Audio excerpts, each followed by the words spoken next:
Know what to eat, but find yourself not eating it. Perhaps you've been on diets and off again and just wonder why you can't stick to them.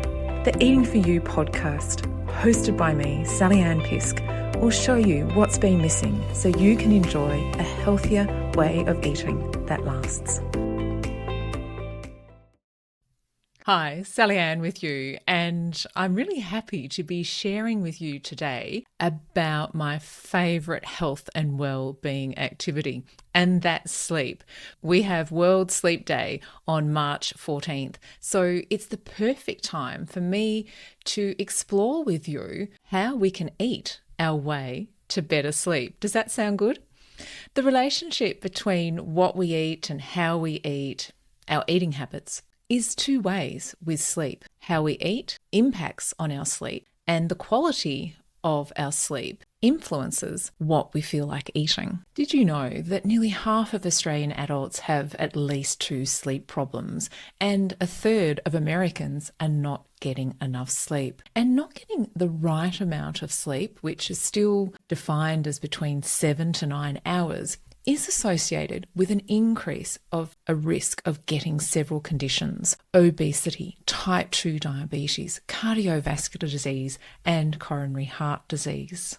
And what the research shows is that eating patterns that are low in fibre, high in saturated fats, and high in refined sugars are associated with non-restorative sleep. So you might be in bed and getting between 7 and 9 hours sleep, but you're waking up feeling sluggish, your body might feel heavy, or your mind is just all over the place because of brain fog. Not eating enough carbohydrate, fat, or protein, getting that balance right for you, also has been shown to reduce the quality of sleep. The amino acid tryptophan, and just a refresher, amino acids are the building blocks of protein, and tryptophan is required for quality sleep. So the first problem I want to help you solve is to understand how irregular meal times disrupt your circadian rhythm, your body clock. And of course, we're wanting our body clock in this particular episode to make sure we're getting enough sleep. So eating late at night makes the body think that it's still daytime. And what this does is delay the release of melatonin. And we need melatonin to feel sleepy and want to go to sleep. By eating in the evenings, we're keeping the body active. We're making it work. So again, it's not going to want to wind down and help you go to sleep. Skipping meals through the day will make you hungrier, and this can be a cause of late night snacks. But unfortunately, snacking at night disrupts your sleep and can add to your waistline as well. In fact, there is good associations being demonstrated in the research that an eating pattern that involves a lot of snacking throughout the day compared to having 3 meals a day reduces the quality of your sleep. So looking at when you're eating through the day is really important, and especially that evening meal. Making sure you're having at least 2 to 3 hours from finishing that last meal for the day before you're going to bed. And as a guide, eating before 7 p.m. in the evening, or even 6 p.m. if you can finish by then, would be ideal for your overall health and well-being. And I just want to stay on this tip a little longer to share a story from one of my clients. And when I met Roz, she had had problems with her sleep for over 20 years. It could have even been closer to 30 years. And by adopting a mindful eating practice and tweaking what she was having for her main meal and her lighter meal towards the end of the day, made all the difference with her. In fact, within 6 weeks, rather than going to bed after 11 o'clock, she was getting ready for bed by 10 and sleeping for a solid 6 to 7 hours. Her usual pattern of sleeping was going to bed maybe at 11 or 12 and waking again within 4 hours. So for Roz, how she was eating and what she was eating and when she was eating it was quite important to improve her sleep. And the research does show this, that especially for women, we seem to be more sensitive to our eating patterns in regards to our sleep compared to men. Now, the next problem or challenge might not be new to you, and that is managing when you're having your coffees throughout the day. Caffeine in coffee and black tea and other caffeine containing foods blocks the adenosine neurotransmitter. So that delays that feeling of sleepiness. We need the adenosine to help us with sleep as well. Because caffeine has a half-life of 5 to 6 hours, which means it's in your body for that length of time, then drinking coffee after midday could pose a problem for your sleep. Adding to this problem, some of us, like myself, are slow metabolizers of caffeine. So the caffeine might be staying in our system much longer than we realize. To reduce this problem, obviously, look at having your caffeinated drinks and foods before midday. A lot of the guidelines say 2 p.m. in the afternoon, but if you can just limit yourself to a morning coffee and then look at alternatives such as herbal teas or decaffeinated coffee. So if you can limit drinks containing caffeine and foods containing caffeine after midday, a lot of the research says 2 p.m., but I kind of figure if you can sort of stop the caffeine earlier, then that's really going to help you with your sleep. It's also going to help you with your energy in the afternoon, because we forget while caffeine might give us that initial boost, it does lead to an energy crash afterwards. So decaffeinated coffee. Also look at some herbal teas as well to keep you hydrated. So the next one may come as a bit of a surprise in relation to sleep, and that is high sugar and very processed foods leading to sleep disturbances. Foods containing refined sugars can lead to what my clients calls energy crashes. And if these are happening later in the day, then they can wake you up. The other thing I often talk to my clients about is that when something is very refined, such as high in sugar, added sugars, high in salt, or the fibres taken out, it means that we're not getting the beneficial fibres, vitamins, minerals, and phytonutrients that we need from plant foods. So this is impacting our level of health, but also the quality of our sleep. The other thing with foods containing refined sugars is that they disrupt your blood sugar control at night. And if the body releases extra cortisol, it means you'll be missing out on that beneficial deep sleep to restore your body and mind. So one of the things we can do here is swap out these refined sugary snacks towards the end of the day. And certainly alternative like nuts and yogurt are wonderful for our gut health, but also to, stabilize our sugar and our energy before we go to bed. But my question is to you, as it always will be when it comes to snacking, is do you really need to snack? And going back to the earlier research I mentioned, that snacking patterns of eating are associated with disturbed sleep as well. So it's much better to get yourself set up with a routine of eating that's maybe 3 meals a day that works for you. And I'm going to be sharing some opportunities to get some help with that later in the podcast. Heavy or spicy meals can disrupt digestion, especially later in the day. Spicy foods can cause acid reflux and heartburn, and for women going through menopause, hot flushes. And I forgot to mention too that caffeine, especially coffee, is very warming, and that can cause hot flushes, as can refined sugary foods for women in perimenopause transitioning through to menopause. But heavy meals also take longer to digest.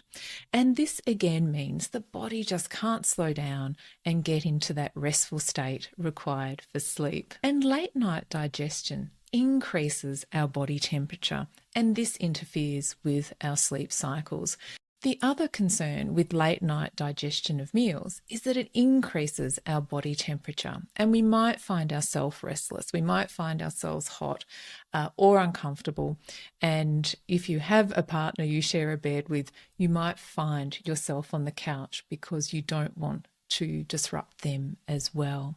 So one of the things we can look to here is eating lighter meals in the evening and really avoiding the fried foods, the very spicy foods within 3 hours of bedtime.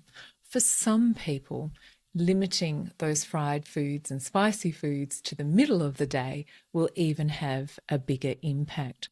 And this is where mindful eating is so important, because we are all different, and getting some guidance to find out what works for you is so important.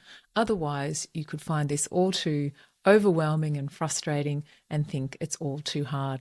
And I certainly don't want you to think that, because it is very possible to make changes to your eating habits, just small steps that really will make a big difference. So being overweight can lead to sleep apnea, and especially if we're carrying extra weight around our neck and our abdomen.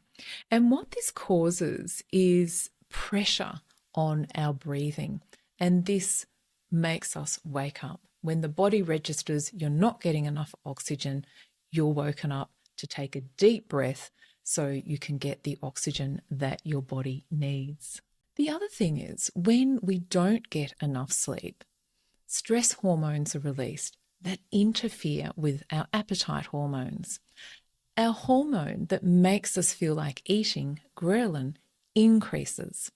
And at the same time, our stop button for eating, leptin, is reduced. And this can cause us to feel hungrier and eat for longer periods, leading to a habit of overeating. In the short term, if you look at the biology of a human, it makes sense. If you have a couple of nights where you don't sleep well, then you need some extra energy from food during the day. But if this is happening on a nightly or several nights a week basis, it is going to increase our weight. And that, of course, is going to make the sleep disturbance and sleep apnea even worse. And when I say we feel hungrier when we don't sleep, we don't look to our fruits and vegetables and our plant foods and our whole foods for that energy. We go for the ones that are high in fat and sugar. And this, again, adds to the problem of our sleep, but also carrying that extra weight around the middle.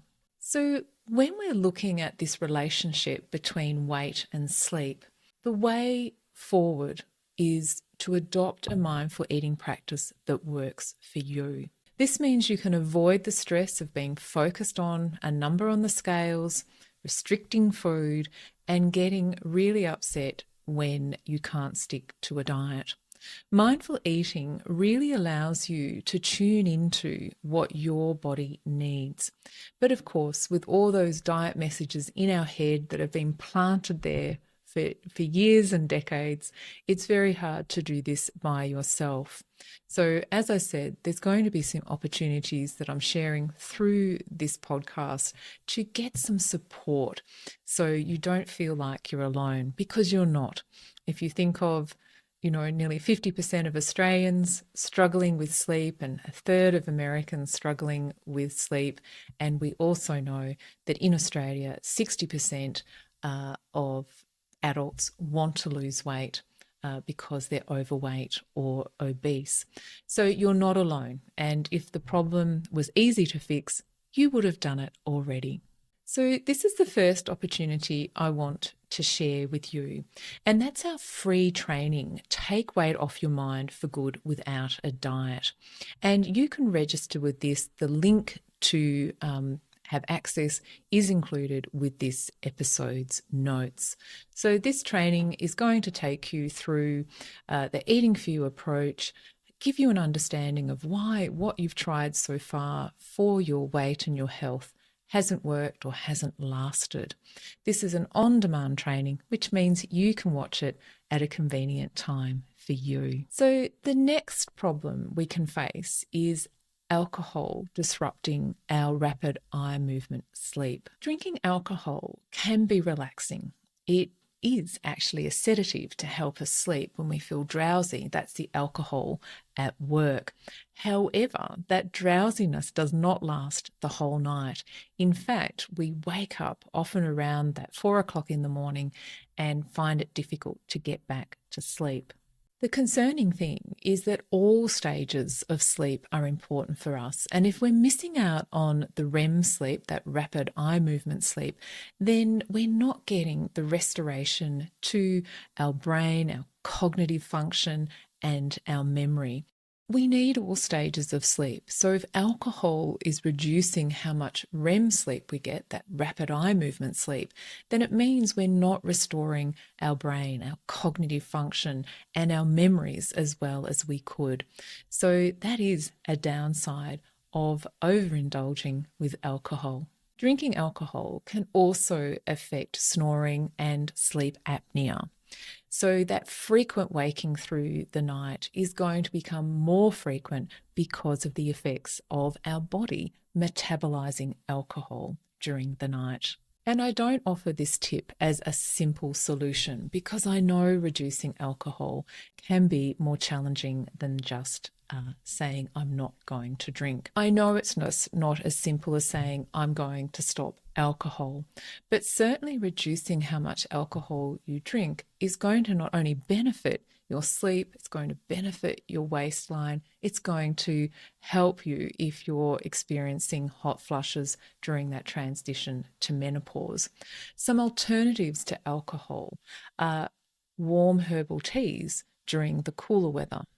But if it's still hot where you are, then chilled teas are a wonderful alternative. Things like lemongrass and ginger, mint and vanilla, even a rooibos chai are lovely when they're chilled. But you can also add some fresh fruits to some chilled water or sparkling water as an alternative. So it's quite fitting that we go from alcohol to looking at our level of hydration, because drinking alcohol actually can lead to dehydration as well. When we don't drink enough fluid and fluids that hydrate us, our mouth will feel dry. We could get headaches, we could get muscle cramps, and in extreme situations, this will lead to disturbed sleep. However, we have to be careful we don't drink too much towards the end of the day, because this is going to lead us to the bathroom more often overnight, which means we're breaking those precious sleep cycles yet again. But taking that water with you everywhere means you're going to avoid electrolyte imbalances that can impact your nervous system and make you feel quite restless. And of course, towards the evening and the end of the day, that means your sleep is going to be inhibited as well. So to reduce this problem, it's about staying hydrated throughout the day rather than drinking large amounts in the evenings. And I tend to encourage my clients to drink between meals. That way, it's just a practice that you get used of, and also at meal times, you're not filling up with liquid, you're filling up with fiber and protein that's going to help satiate you until your next meal. So when we look at foods that actually support sleep, there's not enough research yet to prescribe foods for sleep. And this is why I do love the mindful eating approach as well, because we can try out different things and see what works for us. Certainly increasing fruits and vegetables improves sleep, and there has been some research showing that association between not eating as many serves of fruit and poor sleep. Yet on the flip side, increasing the number of serves of fruit and vegetables over a 3-month period improves the quality of sleep and reduces the symptoms of insomnia.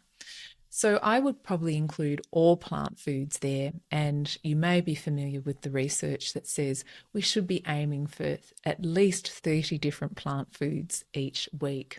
Fatty fish, dairy, kiwi fruit, tart cherries and berries provide melatonin.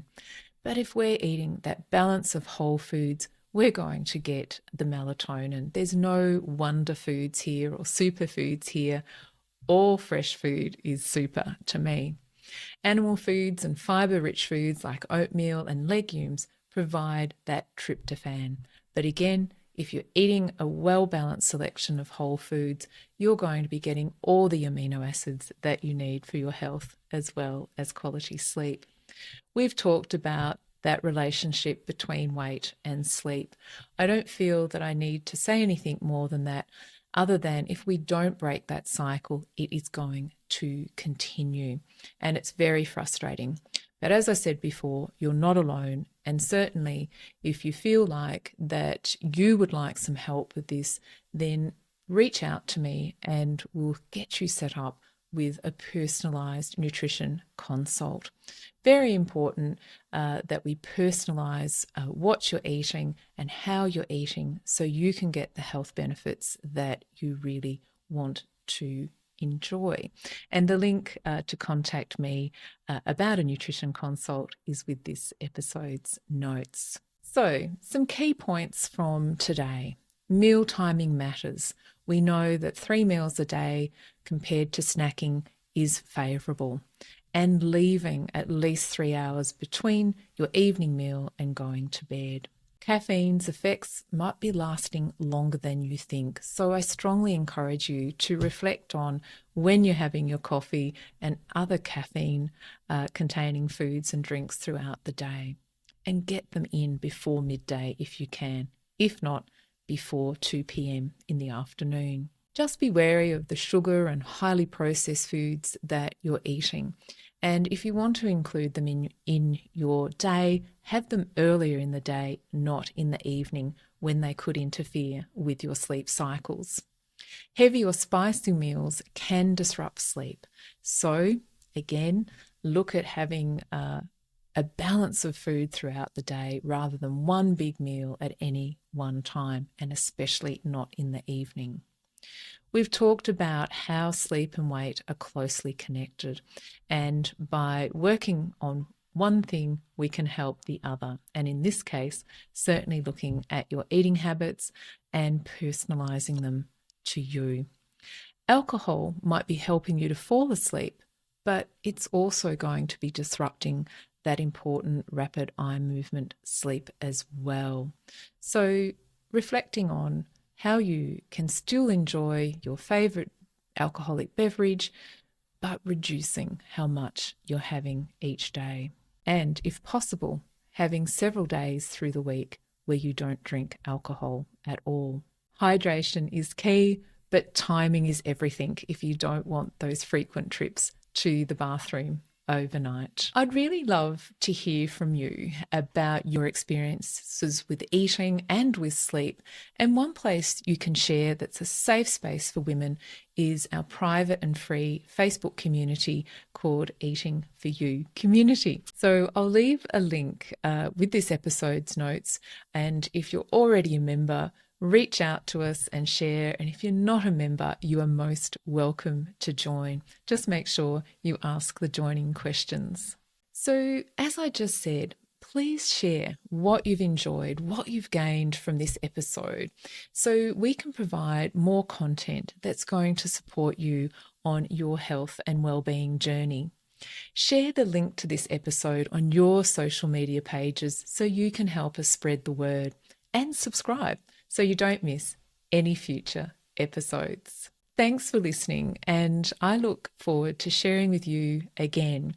And some exciting news. We're going to be having a sleep expert join us on the Eating for You podcast very soon, and she's going to be guiding us through sleep issues for women in menopause, and also the sleep issues that can arise from working shift work.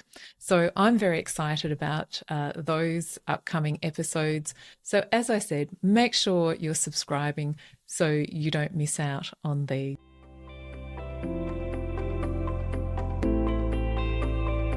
You have been listening to the Eating for You podcast with Sallyanne Pisk. If you're wanting to take weight off your mind for good without a diet, then view our free and on-demand training. The link to register is with this episode's notes.